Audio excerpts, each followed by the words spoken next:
Mirchi Bangla originals, আসল গল্পের আড্ডা।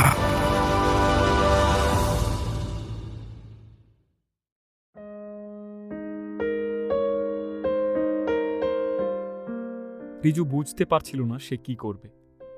তখন লোকু তার পাশে এসে বুঝিয়ে বলে রিজু যেন তার বাড়িতে গিয়েই থাকে। রিজু প্রথমে একমত হয় না, কারণ রিজু জানে লোকুর বড় অভাব। লোকুর প্রায় দিন আনা দিন খাওয়া অবস্থা। সেখানে রিজু গিয়ে থাকা মানে লোকুর ওপর চাপ তৈরি করা। রিজু সেটা লোকুকে বলতে চায়, কিন্তু লোকু শুনে রেগে যায়। তারপর রিজুকে বুঝিয়ে বলে, তুই আমার ছেলের মতো, বুঝলি? তুই আমার সাথে থাক, আমার সাথে কাজ কর, দুজন মিলে একসাথে থাকবো, কোনো অসুবিধা হবে না। সেটা শুনে রিজু কিছুটা শান্ত হয়ে লোকুর সাথেই তার বাড়িতে চলে যায়। ছোট্ট একটা মাটির বাড়ি, সামনেই একটা দালান, একটাই ঘর, তাই রান্নার কাজ সব দালানে করতে হয়। রিজু সেটা আগে থেকেই জানত, তাই ওর সয়ে যেতে খুব একটা অসুবিধা হয়নি। এরপর বেশ কিছুটা সময় পেরিয়ে যায়। রিজুও নিজের জীবনের সাথে মানিয়ে নিতে শুরু করে। সকালে সে লোকুর জন্য মাটি নিয়ে আসে, তারপর সারা দিন সে লোকুকে সাহায্য করে মাটির সব জিনিসপত্র, মূর্তি তৈরি করতে। তাছাড়া সপ্তাহ শেষে বাজারেও যায় দুজনে তৈরি করা জিনিসগুলো বিক্রি করতে। খুব টানাটানির মধ্যে হলেও রিজু আর লোকু কিছুটা টাকা জমানোর চেষ্টা করতে থাকে। দুজনেরই ইচ্ছে জবার শরীর খারাপের সময় যে বাড়ি তারা জমা রেখে টাকা নিয়ে এসেছিল, সে বাড়ি তারা একদিন আবার ফেরত নেবে, সব টাকা শোধ করে। ওটাই জবার শেষ স্মৃতি ওদের কাছে। ইতিমধ্যে একটা ঘটনা ঘটে। একদিন হঠাৎ হাট থেকে ফেরার পথে ওরা দেখে যে জবার বাড়িটা কয়েকজন লোক এসে ভাঙার কাজ শুরু করবে বলে তৈরি হচ্ছে। লোকু আর রিজু এগিয়ে গিয়ে লোকগুলোকে জিজ্ঞেস করে তারা কেন ভাঙছে বাড়িটা। সেই লোকগুলো জানায় এই মৃগাঙ্কই নাকি ওদেরকে বলেছে বাড়িটা ভাঙতে, এই জায়গাটাতে নতুন একটা বাড়ি হবে বলে। কথাটা শুনেই লোকু আর রিজু তাড়াহুড়ো করে যায় মৃগাঙ্কর বাড়ির দিকে। মৃগাঙ্কর বাড়িতে পৌঁছে ওরা ভেতরে যাওয়ার জন্য জিজ্ঞেস করে গার্ডকে। গার্ড জানায় ওদের ঢুকতে দেওয়া বারণ। সেসব কথা শুনে লোকুর মাথায় আগুন চেপে যায়। ও জোর করে চেষ্টা করে ভেতরে ঢোকার। সেটা দেখে গার্ড যারা ছিল তারাও লাফিয়ে আসে লোকুর দিকে। তারা তাকে চরম মারধর করে। রিজু বাঁচানোর চেষ্টা করতে গেলে তারা তাকেও ছাড়ে না। মার খেয়ে অজ্ঞান হয়ে গেলে গার্ডরা ওদেরকে পাশের জঙ্গলে ফেলে দিয়ে আসে। অনেকক্ষণ পর লোকুর আর রিজুর জ্ঞান ফেরে। দুজনের গায়ে অসম্ভব ব্যথা। লোকুর একটা হাত ফুলে আছে, আর সে নাড়াতে পারছে না ওই হাতটা। কোনো রকম ভাবে একে অপরকে তুলে জঙ্গল থেকে ওরা নিজের বাড়িতে ফেরে। এতক্ষণে দুজনেই প্রায় বাড়িটাকে আবার ফিরে পাওয়ার আশা ছেড়ে দিয়েছে। ওরা দুজনেই বুঝতে পেরেছে যে মৃগাঙ্ক ওদের অসহায়তার সুযোগ নিয়ে কি নোংরা একটা খেলা খেলেছে। কিন্তু সেসব নিয়ে দুঃখ করার আগেই আরও একটা চিন্তা ওদের পেয়ে বসে। লোকুর হাতের ফোলাটা প্রায় বেড়েই চলেছে, আর ব্যথাটাও। রিজুর পুরো শরীর এখনো লাল হয়ে আছে মারের দাগে। তবুও সে নিজের কষ্টটা চেপে রেখে লোকুকে নিয়ে যায় পাশের একটা চিকিৎসালয়। ডাক্তারকে দেখে রিজু বলে, দেখুন না ডাক্তারবাবু, এটা কি হয়েছে? হাতটা কিরকম আলুর মতো ফুলে আছে। ডাক্তার অবাক হয়ে দুজনের দিকে তাকায়। দুজনের মুখই ক্ষতবিক্ষত। ডাক্তার ভাবে হয়তো কোনো অ্যাক্সিডেন্ট হয়েছে, তাই সে আর কোনো প্রশ্ন না করে লোকু আর রিজু দুজনকেই পাশের বেডে বসতে বলে। তারপর দুজন নার্সের সাহায্যে প্রথমে লোকুর, তারপর রিজুর চিকিৎসা করে। শেষে ডাক্তার দুজনকেই জানায় যে সেরকম গুরুতর আঘাত কিছু পায়নি তারা। তারপর লোকুর দিকে ঘুরে ডাক্তারবাবু বলেন যে তার ডান হাতের কনুই ভেঙে গেছে। সে আপাতত প্লাস্টার করে দিচ্ছে আর কিছু ওষুধ লিখে দিচ্ছে, কিন্তু হাতটা সেভাবে আর কোনোদিনই স্টেবল হবে না লোকু। তারপর একটা দীর্ঘ নিঃশ্বাস ছেড়ে ডাক্তারবাবু জানায় যাওয়ার সময় যেন ওরা ডিসপেন্সারি থেকে ওষুধ নিয়ে যায়। কথাগুলো শুনে লোকু ডাক্তারকে জিজ্ঞেস করে, ডাক্তারবাবু, আপনি ঠিক বলছেন, কিন্তু হাতটা ব্যবহার না করতে পারলে আমি তো খেতে পাবো না, আমার সংসার খেতে পাবে না। ডাক্তার শুনে অবস্থাটা বোঝে, কিন্তু অসহায়ভাবেই লোকুকে জানায় যে তার আর কিছুই করার নেই। লোকু কথাটা শুনে চুপচাপ বসে পড়ে। তারপর রিজু তাকে সান্ত্বনা দিয়ে বলে, আমি আছি তো কাকা, কিছু একটা ব্যবস্থা করে নেব, তুমি চিন্তা করো লাই।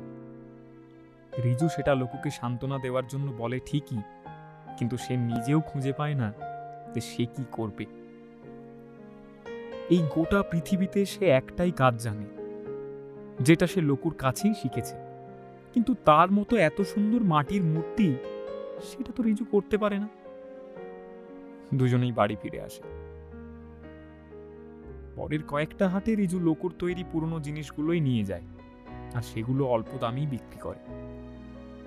কিন্তু সেগুলো ফুরিয়ে যাওয়ার পর রিজুর তৈরি করা জিনিসগুলোই সে বাজারে নিয়ে যায় বিক্রি করার জন্য।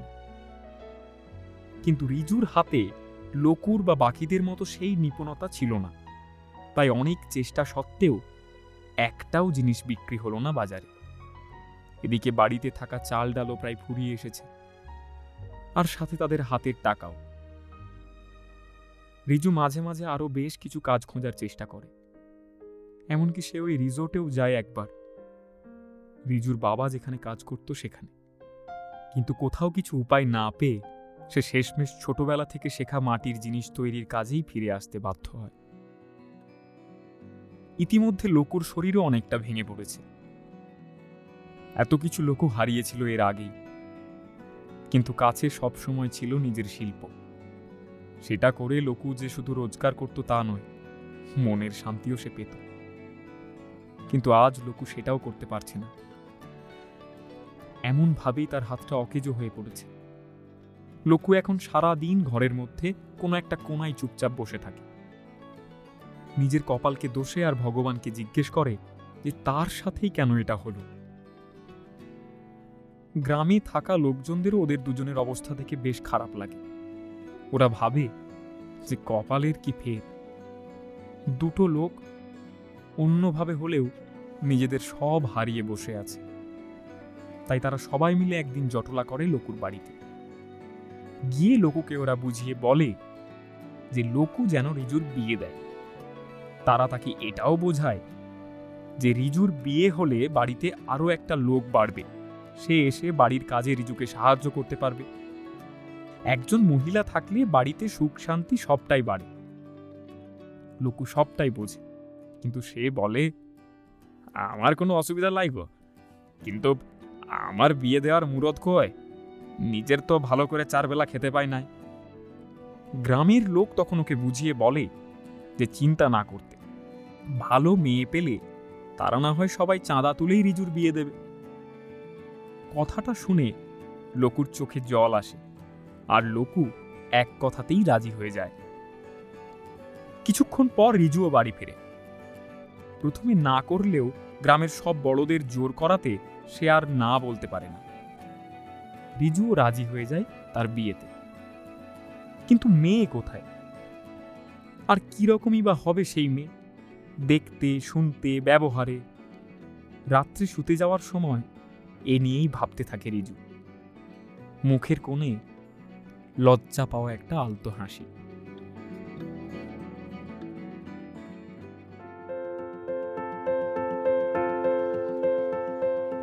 বিয়ে করার কথা ঠিক হলো, কিন্তু পাত্রী তো চাই। তাই পাত্রী খোঁজার কাজও শুরু হলো, আর দায়িত্ব নিল গ্রামবাসীরা। প্রায় প্রত্যেক দিনই গ্রামের কেউ না কেউ আসে লোকুর বাড়িতে, হাতে একটি মেয়ের ছবি নিয়ে। লোকুকে দেখায়, আর তারপর শুরু করে গুণগান। এই মেয়ে এই পারে, সেই পারে, এই জানে, সেই জানে।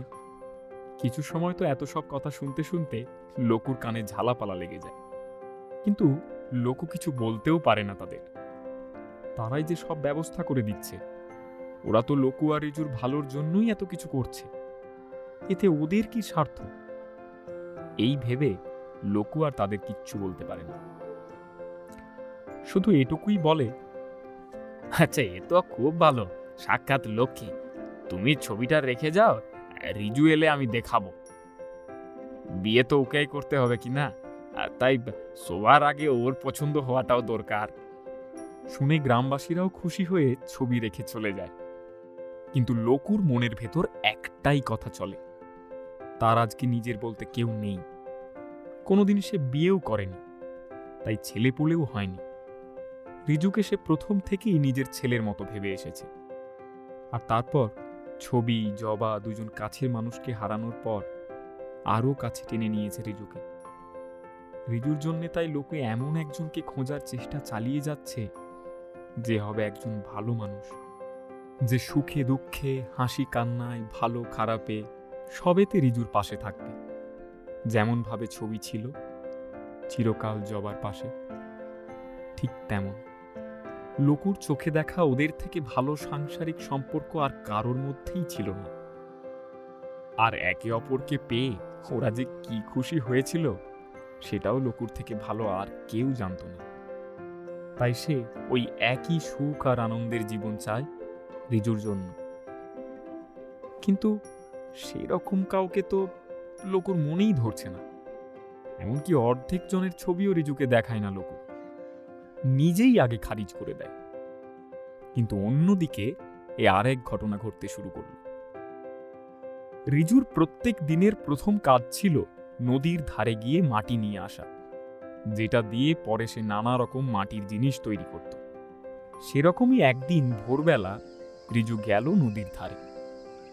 সেদিন বেশ গাঢ় কুয়াশা ঢাকা, তাই চারিধারে খুব একটা কিছু দেখা যাচ্ছিল না।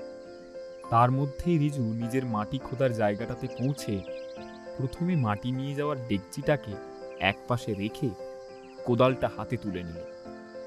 তারপর শুরু করলো মাটি কাটা। কিন্তু হঠাৎ কোথা থেকে যেন মাথায় একটা বাড়ি খেল রিজু। কেউ একটা ছোট্ট মাপের ইট বা পাথর সজোরে ওর মাথার দিকে ছুঁড়েছে। রিজুর মাথা টনটন করে উঠল। আর সেই অবস্থাতেই রিজু অবাক হয়ে তাকাতে শুরু করলো চারিদিকে। কিন্তু কুয়াশার জন্য বেশি দূর অব্দি কিছুই দেখতে পেল না সে। রিজু মনে করল হয়তো কোনো গাছ থেকে কিছুর বীজ পড়েছে। তাই ভেবে মাথায় একটা হাত বুলিয়ে রিজু আবার কোদাল তুলে মাটি কাটা শুরু করল। কিছুক্ষণ মাটি কাটল, কিন্তু তারপর আবার সেই এক ঘটনা। কোথা থেকে আবার রিজুর মাথায় বেশ জোরে একটা পাটকেল এসে পড়ল। আর আগের মতনই রিজুর মাথা আবার টনটনিয়ে গেল। এবার রিজু কিছুটা ভয় পেল। মাথা তুলে আবারও কাউকে দেখতে না পেয়ে রিজু এবার জোরে চিৎকার করে বলল, এই কে আছিস রে? কে রকম মাথায় ঢেলাচ্ছিস? কিন্তু কোনো উত্তর এলো না। যেটা এলো সেটা হচ্ছে আবার একটা পাটকেল। রিজু এবার নিশ্চিত হলো যে এটা কোনো ভূতের কাণ্ড, তাই সে প্রাণপণে দৌড় লাগালো গ্রামের দিকে। ভয়ের চোটে কোদাল আর ডেকচিটাও ফেলে রেখে গেল নদীর ধারে। এক দৌড়ে রিজু পৌঁছলো লকুর বাড়িতে। লকু তখনও ঘুম থেকে ওঠেনি। রিজু সোজা ঘরে ঢুকে বসে পড়ল মাটিতে দড়াম করে। সেই আওয়াজে লকুর ঘুম ভাঙল। উঠেই লকু দেখতে পেল রিজু মাটিতে বসে প্রচণ্ড হাঁপাচ্ছে। সারা শরীর ঘামে স্নান করে গেছে, আর চোখ মুখে একটা বিশাল আতঙ্কের ভাব। লকু ধরপড়িয়ে উঠে গেল রিজুর দিকে। তারপর জিজ্ঞেস করল, তোর কি হয়েছে বাপ? এত হাঁপাচ্ছিস কেন রে? রিজুর মুখ দিয়ে ঠিকভাবে কথা বেরোল না। কিরকম একটা জড়ানো ভাবে সে বলে উঠল, নদী নদী পাথর পাটকেল। লকু কথাগুলো শুনে বেশ অবাক হয়েই বলল, কি নদী পাথর কি সব বলছিস? এলে আগে তুই একটু জল খাতো বাপ। তারপর পাশে রাখা কলসি থেকে জল বেড়ে লকু রিজুকে দিল। রিজু এক নিঃশ্বাসে জলটা শেষ করল। তারপর লকু আবার বলল, এইবার বল তো কি হয়েছে? রিজু এবার বলল, ও নদীর ধারে ভূত আছে গো কাকা। শুনে প্রথমে একটু অবাক হয়ে গেল লঘু, তারপর সে হাসিতে ফেটে পড়ল। লঘুকে দেখে রিজুর বেশ রাগই হল, তাই সে আবার বলে উঠল, সত্যি কাকা, হেসলে ওখানে সত্যি ভূত আছে গো, ও মেরেছে আমাকে। এটা শুনে যদিও লঘু হাসি থামিয়ে দিয়ে জিজ্ঞেস করলো, কোথায় মেরেছে? বলছি তোর লাগে নাই তো? উত্তরে রিজু একটু লজ্জা পেয়েই বলল, না লাগে নাই, ও মাথায় ঢেলিয়ে দিচ্ছে। শুনে লোকু আবার হাসিতে ফেটে পড়ল। এবার রিজুর রাগ হলো, তাই সে সোজা লোকুর হাতটা ধরে বলল, তোর আমার কথায় বিশ্বাস হচ্ছে না তো কাকা?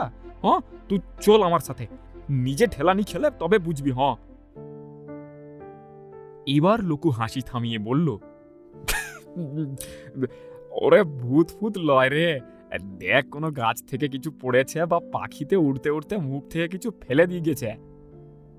শুনে এবার রিজু ঠিক একটা যুক্তি পেয়েছে ভেবে জোর গলায় বলল, তা কি করে হয়? আশেপাশে তো কোনো গাছই লাই, আর পাখি যদি কিছু মুখ থেকে ফেলে দেয় তাহলে সেটা একবার হবে, 3 বার লাই।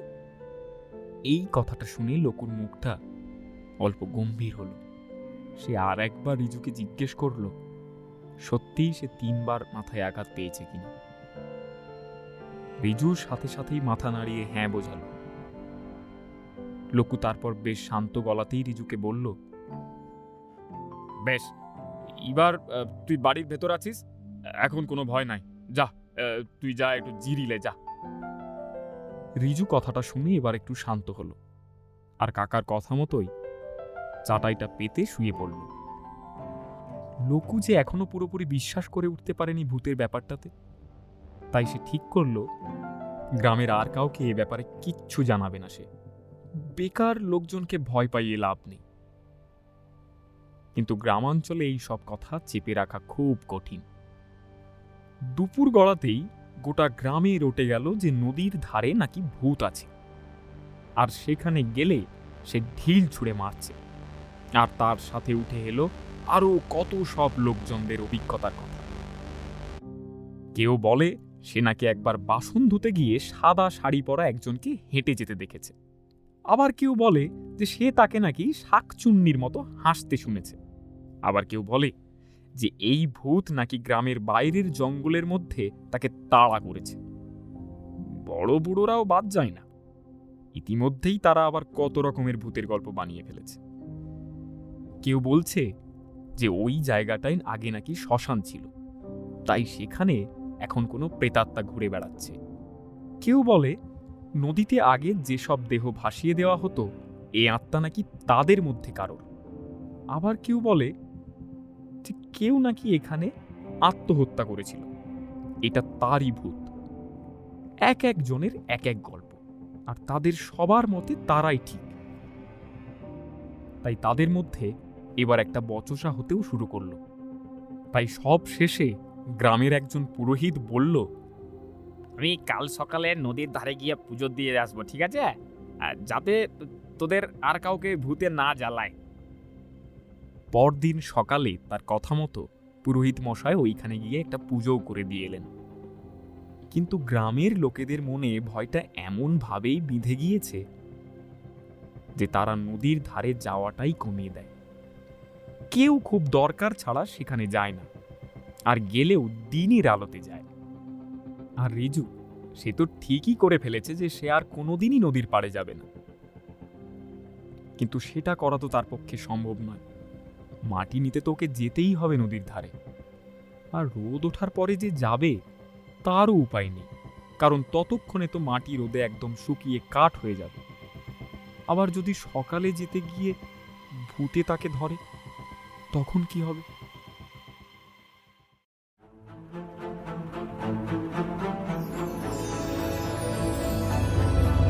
মির্চি বাংলা অরিজিনালস, আসল গল্পের আড্ডা।